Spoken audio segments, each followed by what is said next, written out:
वाक्य उसका 21वां अध्याय और उसकी 4वीं आयत में इस प्रकार से लिखा है, मैं पढ़ता हूँ इसको।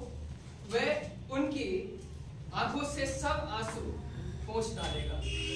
कौन से आंसू पोंछ डालेगा? सब पूरे आंसू पोंछ डालेगा।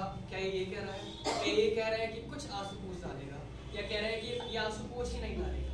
पर ये नहीं कह रहा, पर ये कह रहा है ये वह उनकी आंखों से सब आंसू पोंछ डालेगा। जो आंसू आपने बहाए हैं, जो परेशानी को आपने देखा है, एक पूरे हफ्ते में बहुत चैलेंजेस आते हैं। कभी कोई आ जाता है, कोई बोल के चला जाता है, कोई किसी का कुछ हो जाता है, कोई इंसिडेंट हो जाता है। बहुत पूरे हफ्ते परमेश्वर को संभाल के रखता है और हमारे आंसू कई बार आ जाते हैं, पर हम ये कहेंगे शैतान तू रुलाता रहे, क्योंकि यीशु मेरे साथ मेरे आंसू पोंछने के लिए खड़ा है, मेरे साथ वो है।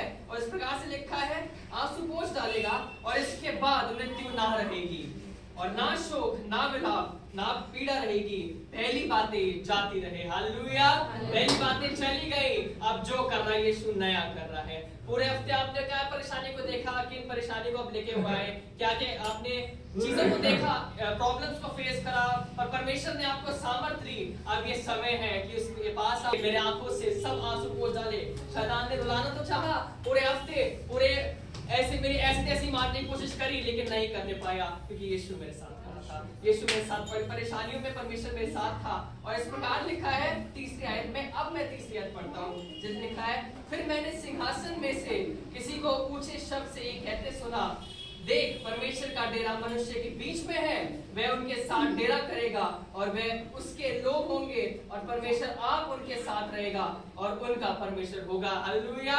वो आपके साथ डेरा करेगा और आपका परमेश्वर होगा। जितने भी आंसू आपने पोंछे होंगे, जितनी भी परेशानियों का, जितने भी आंसू आपने बहाए होंगे, परमेश्वर उनको पोंछेगा। परमेश्वर आपके साथ खड़ा है। He is here to विश्वास रखिए कि वो यहाँ पर है। और परेशानियों जारी है, अब रोने के समय नहीं है, पर अब सब चीजें पलट रही हैं। अब मैं आपसे कहना मांगता हूँ, सब चीजें नई होती जा रही हैं। अब आंसू जो भी पोंछ रही है, जो परेशानी आ रही है, अब उनको नहीं देखेंगे, पर अब देखेंगे कि जो नई नई आशीष उसने मेरे लिए रखी है और जो नई बातें, क्योंकि वो कहता है देख मैं अब नई सृष्टि हूँ, अब मैं प्रभु में नई सृष्टि बन गया हूँ, अब नई बातें हैं। परमेश्वर नहीं चाह रहा कि अब पुरानी बातों को याद करे, पर वो चाह रहा है कि नई बातों को देख करके अब आगे की ओर बढ़ूंगा।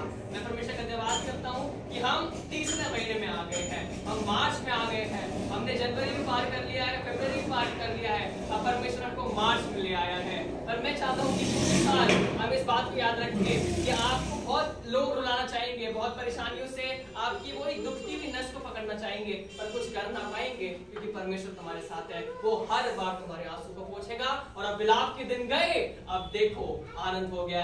पुरानी बातें जाती रही, नई बातें आ रही हैं। नई चीजों पे बढ़ूंगा, क्योंकि उसने मेरे पे अभिषेक करा है। He has anointed me and I will not see the problems, I will see the blessing he has kept for me. Praise the Lord. God bless you.